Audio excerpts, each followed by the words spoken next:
Hello everyone, welcome to teach me maths and GS channel. बच्चों, आज का मेरा video UP board model paper 2022 पर है। इससे पहले हमने इस टॉपिक पर 3 वीडियोस ऑलरेडी अपलोड किए हैं जो आपने देख लिए हैं। पिछले वीडियो में हमने क्वेश्चन नंबर 3 को सॉल्व किया था, जिसके 2 क्वेश्चन सॉल्व किए थे, और इससे पहले 2 वीडियो में क्वेश्चन नंबर 1 और क्वेश्चन नंबर 2 पूरा सॉल्व कर चुके हैं। तो इसी तरह से क्वेश्चन नंबर 3 के जो 2 क्वेश्चंस रह गए थे वो आज के इस वीडियो में सॉल्व करेंगे, और इसके अलावा क्वेश्चन नंबर 4 को भी सॉल्व करेंगे। तो जान लेते हैं कि कौन कौन से क्वेश्चन आज हम सॉल्व करने जा रहे हैं। तो आपकी स्क्रीन पर एक क्वेश्चन ये दिख रहा है, इसको आज हम सॉल्व करेंगे, और इसके अलावा सॉल्व करेंगे इस क्वेश्चन को। ये क्वेश्चन है और इसके बाद सॉल्व करेंगे ये क्वेश्चन, और इसके बाद हम सॉल्व करेंगे इस क्वेश्चन को। ये हम क्वेश्चन आज सॉल्व करने जा रहे हैं, और ये क्वेश्चन नंबर 3 और क्वेश्चन नंबर 4 के 2 क्वेश्चन हैं। क्वेश्चन नंबर 3 का क्वेश्चन नंबर सी हमने पिछली बार नहीं सॉल्व किया था, आज हम उसको लेने जा रहे हैं। तो आइए देखते हैं कि क्वेश्चन नंबर सी कौन सा है।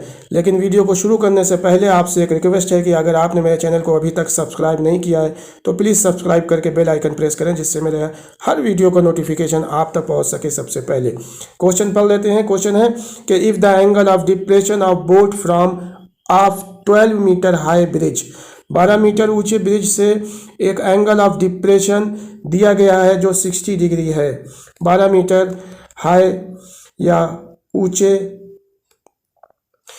12 मीटर ऊंचा एक क्या है, ब्रिज है, जिससे एक एंगल ऑफ डिप्रेशन अवनमन कोण 60 डिग्री दिया गया है, और आपसे पूछा गया है कि find the distance of the boat from the base of the bridge, bridge के आधार से बोट तक की दूरी कितनी होगी। या 12 मीटर ऊंचे पुल से एक नाव का अवनमन कोण 60 डिग्री का है, बन रहा हो तो नाव के पुल के आधार से कितनी दूरी पर स्थित है। तो नाव पुल के आधार से कितनी दूरी पर स्थित है। क्वेश्चन हाइट एंड डिस्टेंस का है, और इसको करने से पहले हमको फिगर बनाना होगा। तो आइए पहले इसका फिगर बनाते हैं। फिगर में कहा गया है कि एक ब्रिज है, मान लीजिए यहाँ पर ब्रिज है, और इस ब्रिज की ऊंचाई 12 मीटर है। ये हो गई आपकी 12 मीटर ऊंचाई। इस 12 मीटर ऊंचाई से यहाँ नीचे एक नाव है।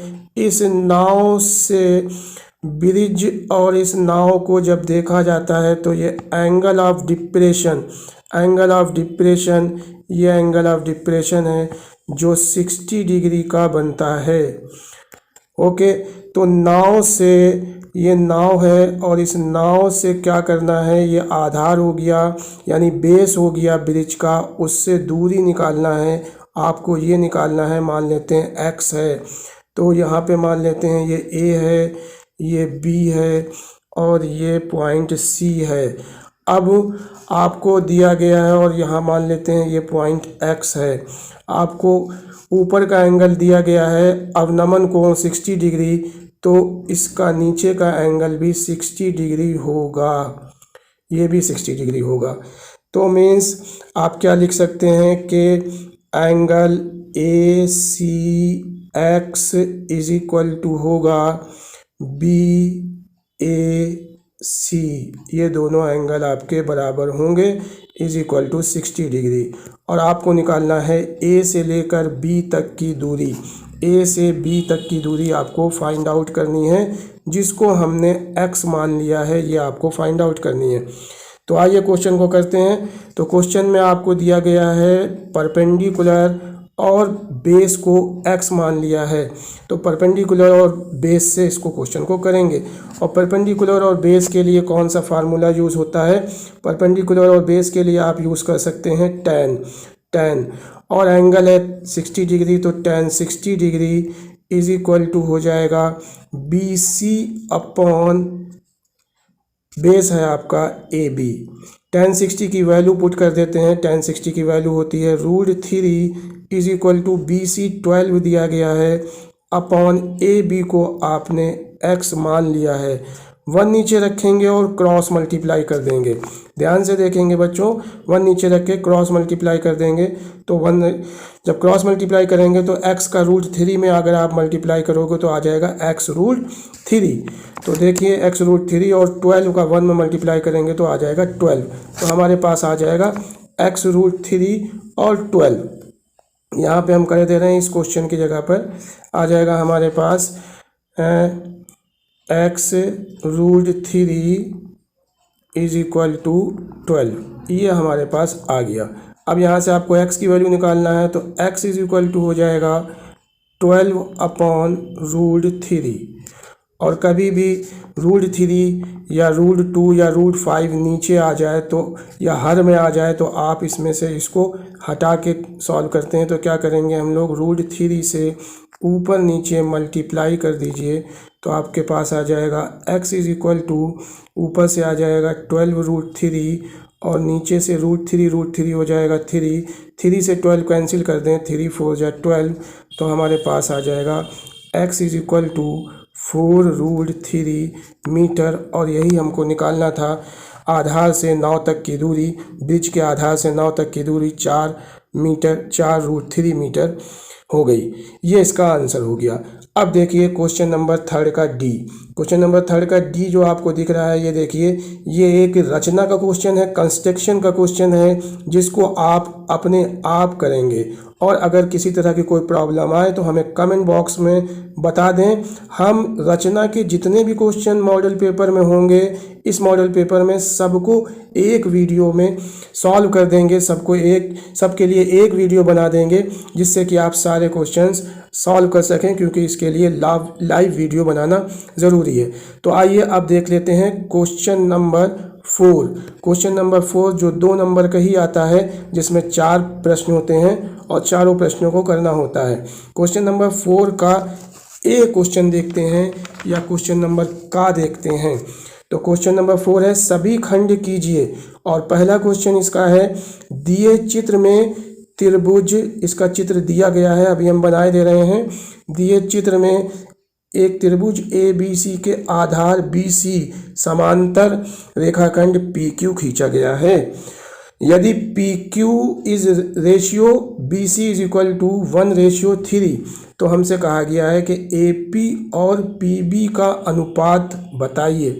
तो इसका फिगर दिया गया है क्वेश्चन में, हम फिगर देखें यहाँ पर बना रहे हैं। जो फिगर दिया गया है वो फिगर ये है, ये पॉइंट A है और ये पॉइंट B है और ये पॉइंट C है, और यहाँ से एक ये समांतर रेखा खींची गई है, पैरेलल लाइन खींची गई है PQ, जिसमें इन्होंने PQ 1 और 3 के रेशियो में PQ और BC दिए गए हैं।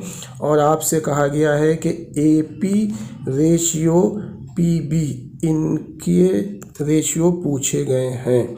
ये क्वेश्चन दिया गया है, ये फिगर दिया गया है। तो आइए क्वेश्चन को शुरू करते हैं। पहले जो गिवन है पहले आप उसको लिख लें। गिवन है आपके पास PQ रेशियो BC। क्या गिवन है? गिवन है आपके पास, ये देखिए गिवन है PQ ratio BC is equal to 1:3।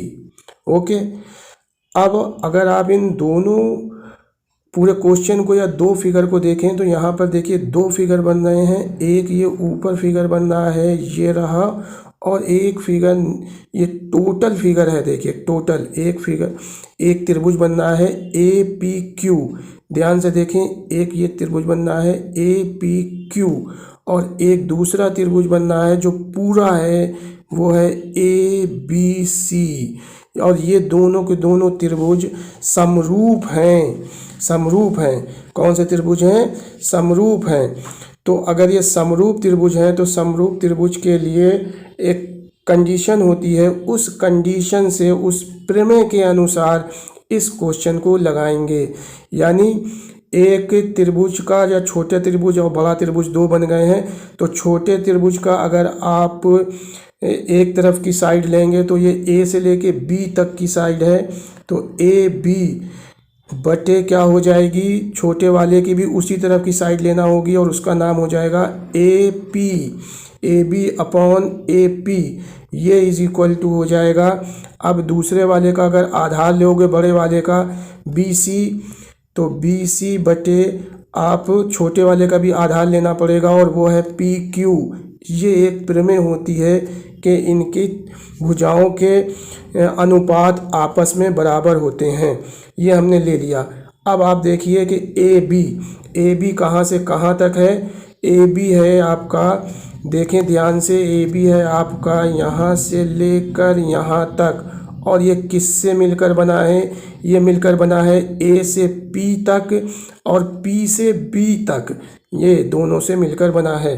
तो आप ए बी की जगह पर रख सकते हो A P plus P B, और अपॉन ए पी को नीचे वाले को ऐसे ही रख दो, is equal to B C upon P Q, और B C upon P Q की वैल्यू आपको दी गई है। देखिए क्या दी गई है, P Q upon B C दी गई है, और हमें यहाँ पे रखना है B C upon P Q, यानी इसकी उल्टी वैल्यू रखना है। तो आप इसको पलट के रख दीजिए, 1:3 है तो यहाँ पे रख देंगे 3/1। यहाँ तक आपको समझ में आ गया होगा। अब आइए इसका क्रॉस मल्टीप्लाई कर लेते हैं।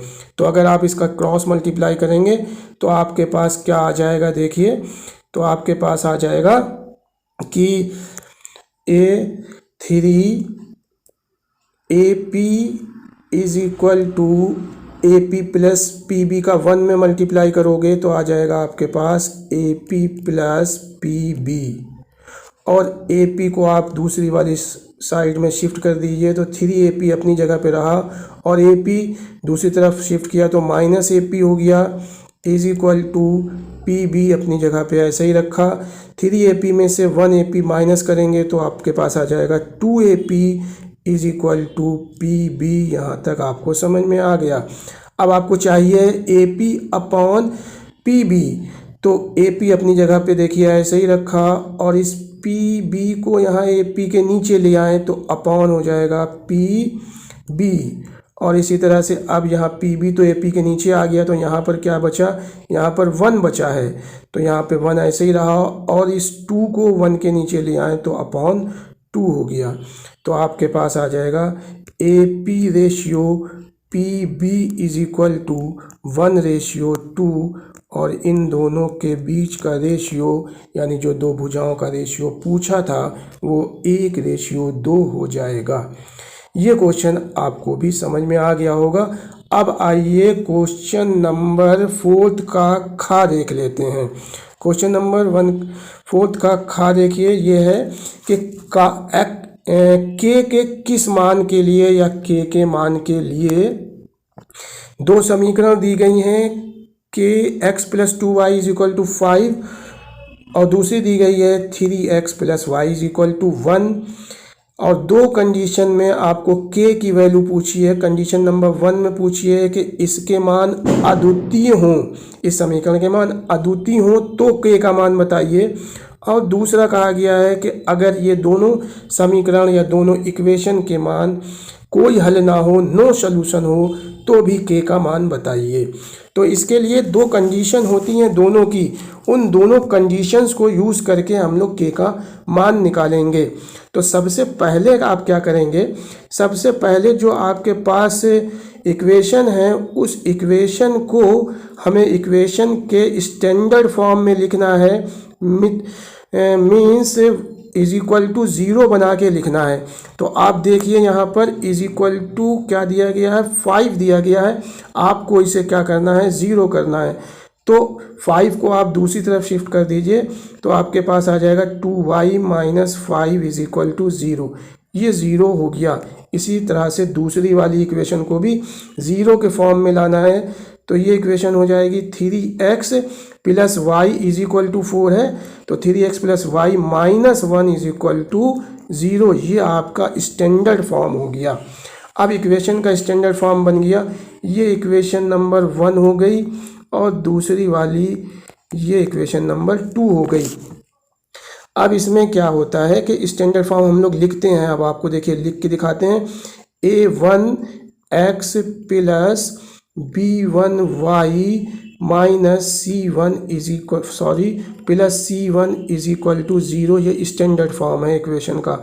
इसी तरह से अगर दूसरी वाली को स्टैंडर्ड फॉर्म लिखोगे तो a1 की जगह पर हो जाएगा a2x, b1 की जगह पर हो जाएगा b2y प्लस C1 की जगह पर हो जाएगा C2 इज इक्वल टू 0, ये स्टैंडर्ड फॉर्म होता है। अब अगर आप अपनी इक्वेशन नंबर 1 से स्टैंडर्ड फॉर्म की 1 वाली इक्वेशन की तुलना कर दो, कंपेयर कर दो, तो आपको A1, B1 और C1 की वैल्यू पता चल जाएंगी।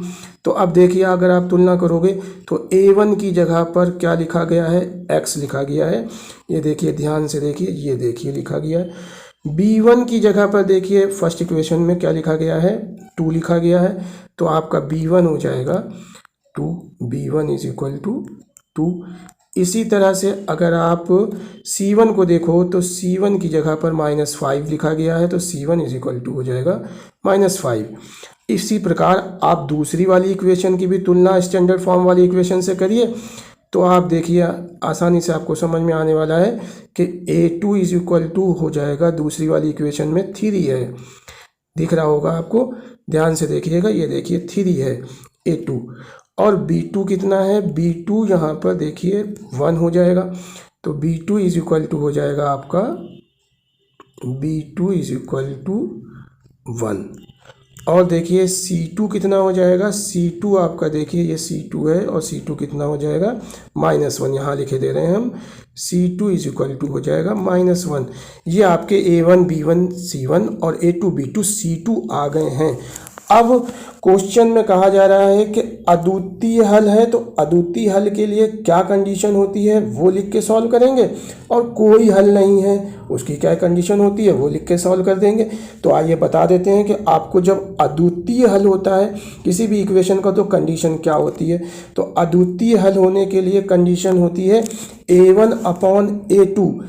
इसका फर्स्ट हम सॉल्व कर रहे हैं, अद्वितीय हल या यूनिक सोल्यूशन जिसे कहते हैं, उसकी कंडीशन होती है A1/A2 is equal to B1/B2, sorry not equal to B1/B2। ये होती है अद्वितीय हल की। अब इसमें वैल्यू रख दीजिए, A1 अभी आपने निकाला है K/A2 निकाला है 3 is not equal to B1 है 2 और B2 है आपका 1, क्रॉस मल्टीप्लाई करोगे तो आप K is not equal to 2 3 = 6। ये इसका आंसर हो गया एक साइड का यानी फर्स्ट वाले का। और सेकंड वाले में कहा गया कोई हल नहीं है, और जब कोई हल नहीं है तो आपके पास आएगा A1/A2 is equal to B1/B2 is not equal to C1/C2। इससे आपको निकाल लेना है, कोई हल नहीं है। तो इसके लिए आप सिर्फ इन दोनों को यूज़ करो, आपका K की वैल्यू निकल जाएगी। तो इन दोनों को यूज़ करोगे तो A1 की वैल्यू K है अपॉन A2 की वैल्यू 3 है इज इक्वल टू B1 की वैल्यू 2 है और B2 की वैल्यू 1 है। क्रॉस मल्टीप्लाई करोगे तो K इज इक्वल टू 6 आ जाएगा। यानी जब कोई हल नहीं है तो K की वैल्यू 6 है, और जब अद्वितीय हल या यूनिक सोल्यूशन है तो K की वैल्यू 6 नहीं है, K is not equal to 6 है। तो ये क्वेश्चन भी आपको समझ में आ गया होगा, और ये क्वेश्चन हो गए फोर्थ का का और फोर्थ का खा। अब नेक्स्ट वीडियो में हम इसी मॉडल पेपर का फोर्थ का गा और घा आपको बताएंगे। इसके अलावा हमने एक क्वेश्चन आपको छोड़ा है कंस्ट्रक्शन का, उसको आप अपने आप करेंगे, और अगर आपको किसी तरह की कोई प्रॉब्लम हो तो हमें कमेंट बॉक्स में बताएं, हम उस क्वेश्चन का लाइव वीडियो बना देंगे जिससे कि आप उस क्वेश्चन को अच्छी तरह से समझ सकें। उम्मीद है वीडियो आपको पसंद आया होगा। अगर पसंद आया तो प्लीज़ एक लाइक करें और चैनल को सब्सक्राइब करना ना भूलें। Thank you very much.